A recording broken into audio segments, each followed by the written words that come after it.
Iti damag pulisya, binigbig ti 5th Infantry Division dagiti personalidad a nakemmeg iti agsasaruno nga operasyon ti Armed Forces of the Philippines ken Philippine National Police itay laing nabiit.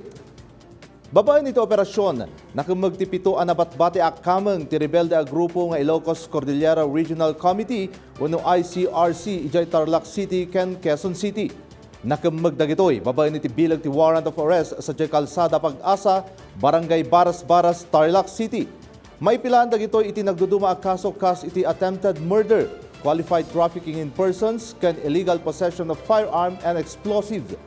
Talupay a personalidad ti na-neutralize iti maysa a condominium unit iti Fairview, Quezon City.